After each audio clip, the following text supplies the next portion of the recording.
Want to advertise your business in a cost-effective way? It's time to give podcast advertising a try. Research shows a high rate of podcast listeners made a purchase as a result of an ad they heard on a podcast. Visit podbean.com/brands to launch a cost-effective podcast advertising campaign in minutes. That's podbean.com/brands. Welcome to the latest episode of 5 on the Floor on the 5 Reasons Sports Network. Thanks for joining us on your favorite podcast app. We're on Podbean, Spotify, Google Podcasts, Apple Podcasts. We're also on Dash Radio on their Nothing But Net channel every single weeknight at 7 p.m. Also, check out 5 Reasons YouTube before Floor, an hour before every game. Post up 5R as soon as the game ends. And we've got plenty of trade deadline content pretty much every night this week going up until the deadline. So make sure that you're liking and subscribing. That's the key thing over at 5 Reasons YouTube. Also, 5reasonsports.com. Spell that one out.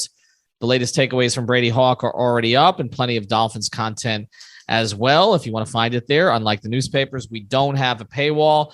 And if you follow Brady here on the network, you know that his appearances here are sponsored by our friend Eric Rubenstein. He is the personal injury attorney that you want to go to if you've got any kind of an issue like medical malpractice, car accident, slip and fall. Eric is from here in Miami, went to St. Thomas University, has a law degree from there, graduated magna cum laude. You see him at all the Heat games. He's got a really entertaining Instagram page as well. Ask About Me, I Got You. Ask About Me, I Got You. That's his actual handle. You can reach out to him at 954-829-ERIC. That's 954-829-ERIC, not like Spolstra, like Rubenstein, Eric, cat at the end.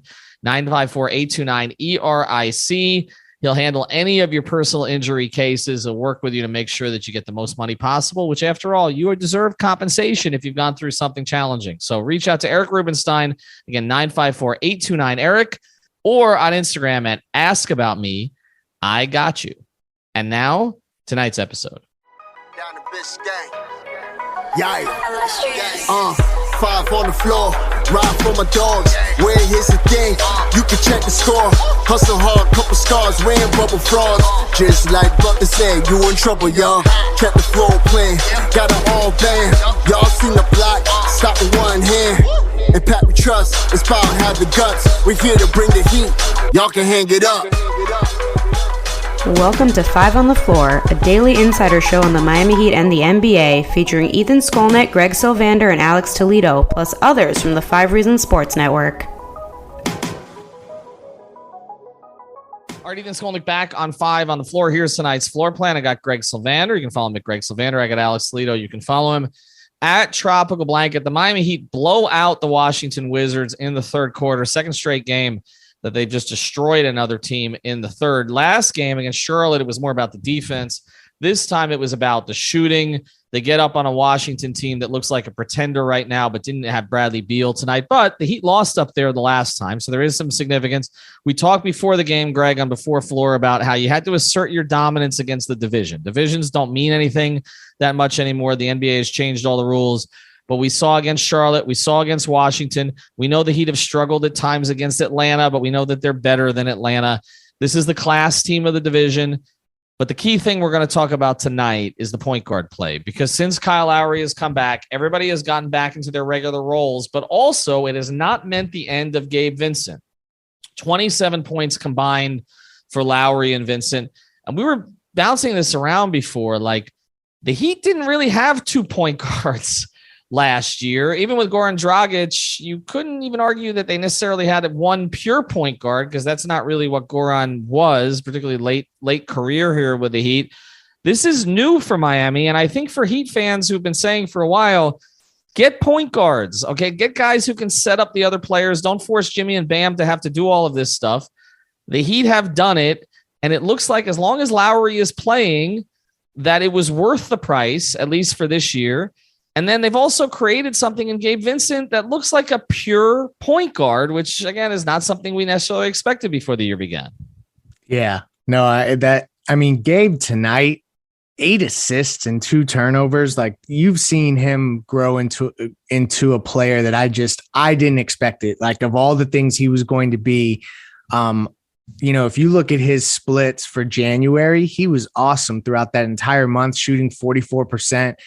And just, we were talking pre-show about this has all been kind of sparked when Kyle got back. Everyone got back to their roles. And as I look back through all the years, I'll be honest with you, like this backcourt has a chance to be one of the best point guard duos that the Heat have ever had. I mean, you've got Jay Will and JP and Gary Payton. You've got Terry Porter and Timmy. You got Rio and Rio and Norris Cole. And like at that point, this has the chance of actually growing into something where I just don't feel like we thought it was a position of strength. There was a lot of talk of, do you have enough as a backup point guard with a veteran? And Gabe has answered every one of those questions. Kyle goes without saying. So it's pretty incredible turn of events. You talk about Hardaway, going back before I bring Alex in on this. He had 4 different backup point guards his 4 prime years. Yep. Well, they weren't prime years, but his 4 major years with Miami. And they kept losing guys after 1 year. You mentioned Terry Porter was probably the best of them, but he had Eric Murdoch, Crotty. Oh my gosh, Anthony Carter. I can't believe I didn't say Anthony Carter. There was a backup point guard situation with John Crotty one of those years. That was actually the year that the Heat were the most successful, but they didn't finish the job. And then Anthony Carter after that. But you're right. Like since then, and since Tim's decline and then departure, they went through a bunch of different guys. I mean, the Dwayne Wade was the starting point guard with Rafer Alston behind him in 2003, 2004. This is kind of an interesting exercise. And then you go to the next year, it was Damon Jones was in there, right? And then I think Keon Dooling. With Keon, that's right, with local product Keon Dooling. And then the next year, Jason Williams was Gary Payton, which is one of the better ones. But, we go to the big 3 area. You mentioned it was mostly Chalmers and Cole, particularly with Cole starting in that second year. Way to look over Chris. I don't want to overlook Chris Quinn because Shaquille O'Neal already did that. And who knows, Chris Quinn may end up being the coach of the Miami Heat at some point. So I think we got to take that pretty seriously. But let's go. Look, Lowry is one thing, Alex, but Gabe is another, and I just don't think we anticipated that he would be this. We said, okay, if he could fix the shot, he can be a productive NBA player. But like Greg mentions, it's the making the reads, it's the setting up other guys. It's dependent somewhat on other players making shots. But I mean, 8 assists, he's putting up consistent assist numbers. I mean, the reality is, I was looking at it yesterday, like his per minute assist ratio is better than Dragic's was. And that was never Dragic's thing, but it does show you that a guy who never really played the point guard until like now has developed into a pretty close to a pure point. Yeah, Gabe has done an incredibly good job at it. I couldn't have expected anything more than what he's shown this season. And like you said, it was kind of the consensus that if he fixes his jump shot, everything will be fine. And although it doesn't just come down to that part in itself has made so much of everything else in his game easier for him. I feel like he's had these skills that he's kind of showing out other than just the shooting. The fact of him being able to make reads and just kind of get into the paint. Not that he's some aggressive rim attacker, but he's constantly moving around, constantly probing. I mean, he's great at relocating and spotting up. Obviously, we know he's a good defender for his size, can guard up a little bit.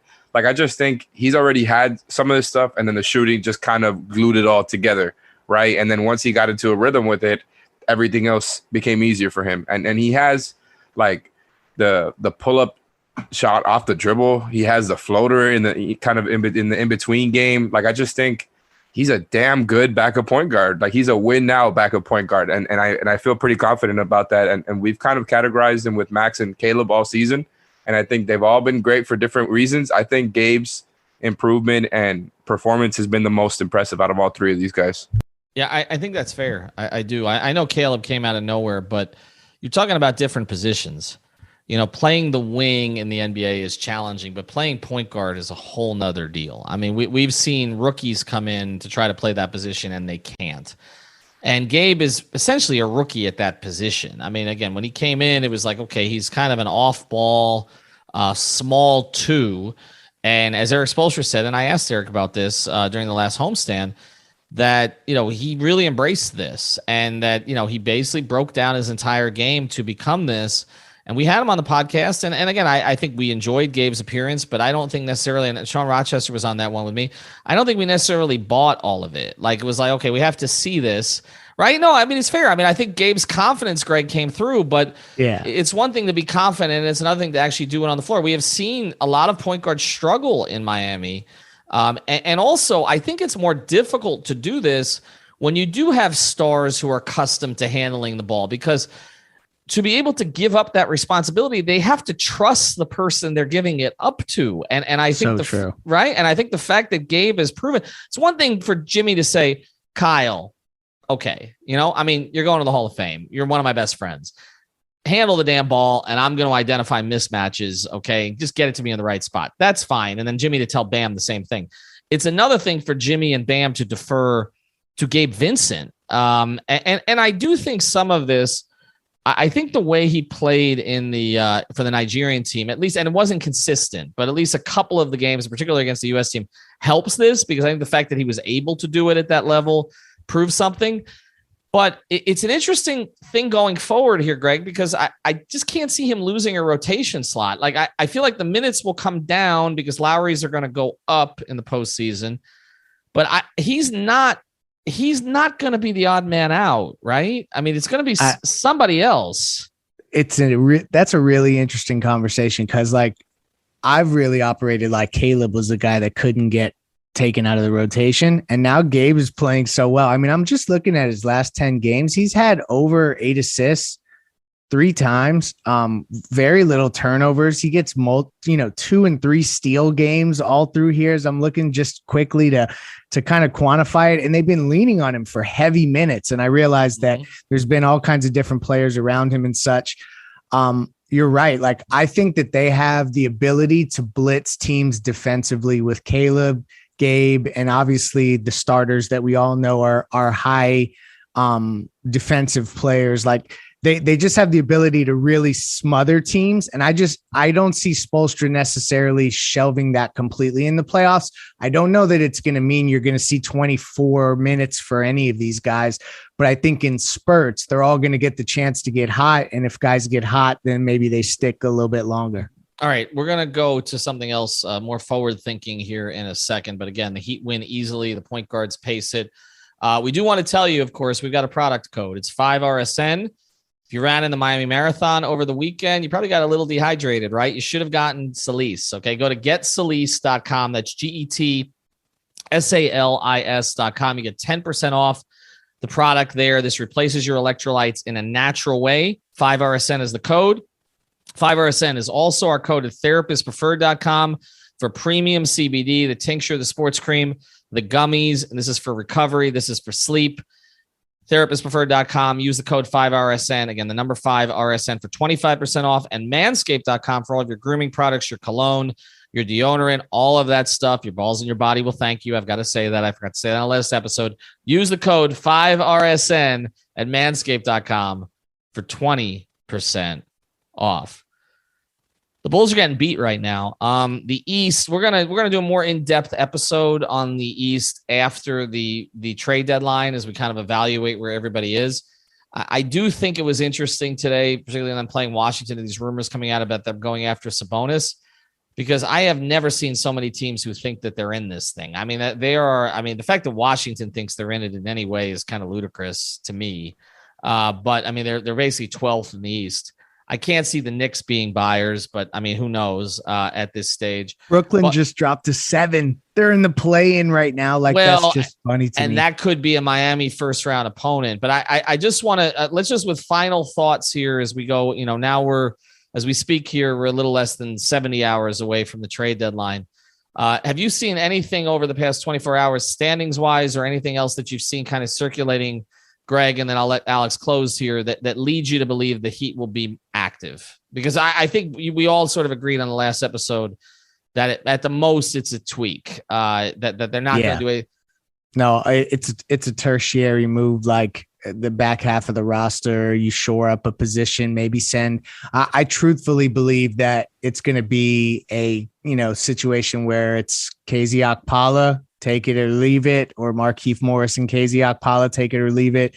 Slight chance that maybe they could include a player like Omer Yurtseven if it's really the right player. But ultimately, other than that, Like I tweeted this tonight, they're not trading Duncan. Like, let me put my stuff aside, my bias aside. Like this is a well-oiled machine right now.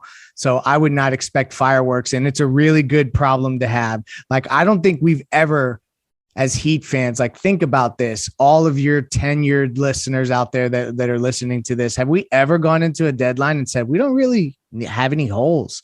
Like, even the big three era teams, there were holes. So I just think that that's an underrated aspect of Thursday's deadline as it relates to the Heat too. And with the big three, the holes they didn't address with trades. They addressed with, or attempted to address with buyouts, whether it was a Dampier or a Bibby. Obviously, those didn't work out particularly well, particularly the Bibby one. But Alex, I guess the larger point is you've just blew out Charlotte. You just blew out Washington. I mean, these are not great teams, but Charlotte's likely going to be, at the very least, a play-in team. Washington's been somewhat competitive. I mean, should they just not touch it at this point? I mean, KZ, I don't even know what knows what KZ's injury is at this stage. But I mean, beyond that, like, would you trade anybody who's currently in the rotation, I guess is the question. So I guess, and I felt this way since before Lowry came back, but no. And I feel like I've been consistent with that, but this stretch with Lowry back in the lineup has just kind of solidified me in that stance even more. And I think it's less to do with Duncan and just more about the construction of the whole team, right? Like, I just think they have so many great pieces that mesh so well together. And we see the fits. We see the two-way efforts, the fact that they can kind of do whatever they want on defense. They have a lot of things that they can go to on offense. There are no holes. If you want to look at actual roster construction, the only hole that you can nitpick with is what we've been talking about is a backup four. And even then, they've obviously been okay without it. They kind of expected Markieff Morris to be that guy. It's not their fault. But at this point in the season, that's the only thing that you could really contend with. Now, the whole like wanting to trade Duncan for Morris or Barnes, obviously we went through that already, like a player like that of that caliber. But I agree. I'm with the idea of trading Keith and KZ for another four there to have, whether it's a vet or a young guy, just another body that you can throw in there if you want to have an extra forward in your rotation in the playoffs. And I just think it makes sense for like you guys mentioned, PJ insurance, having a forward that you could maybe have going forward past PJ Tucker possibly. So, that's the one thing you could really look at. But other than that, this team they're looking like a team that's set to get ready for the playoffs already. And we haven't even reached All-Star break. And Alex, credit to you because you've had the guts with Duncan Robinson way more than I have. I've been going back and forth, want to trade him, don't want to trade him. And it doesn't look like it's going to happen right now, keywords. But yeah, you've had the guts there to keep this team together. I think what this team has proven to this point is that they are a very strong regular season proposition. And I think that was not the consensus before the year. The consensus was this team would be a better playoff proposition than regular season proposition. And actually their depth has me thinking it may be a little bit the other way, but we don't know until we get to the playoffs, right? We don't know until Bam and Jimmy and Kyle are getting more minutes and other teams' best players are getting more minutes if the Heat are going to be able to rise to that level. But I think for the rest of the regular season, at least, there's nothing else they need. I mean, they need health. That's it. Okay. And maybe a jolt from Oladipo. And the assumption, if you think that Oladipo is going to give you something and that will make up for maybe some of Tyler's potential struggles down the stretch or whatever, goes through 2 or 3 bad games, then you really don't need anything. Okay. What you need is Jimmy Butler, Bam Adebayo, and Kyle Lowry to be at their best against the league's best players. And there's nothing you can trade for at this point that is going to ensure that. Okay. That is about them. Okay. If their big three is good enough with the pieces that they have around them, this team has a chance to win a title. It's just that simple. Nothing they're going to add out there that we talk about over the next 72 hours is going to change that equation. I do think you look back 2 years ago when they made the Justice Winslow trade, that was a trade that needed to be made. Okay. Winslow wasn't playing. They didn't really trust him anymore at that point. We'll have further conversations about that. They didn't really trust him anymore. They needed mostly Iguodala, they thought, but also what Crowder were going to bring. There's nobody's going to make that kind of an impact. And there's nobody who I think is worth going through the growing pains of it at this stage. Just Ride it out. That's the way that I feel. All right. Eric Rubenstein, 954-829-ERIC. If you have a personal injury situation, that's the guy to think of. Use our product code 5RSN, getslease.com, therapistpreferred.com, manscaped.com. Get your discounts. And also prizepicks.com. Super Bowl props up all week. Use the code FIVE. Have a good night. Thank you for listening to the Five on the Floor on the Five Reasons Sports Network.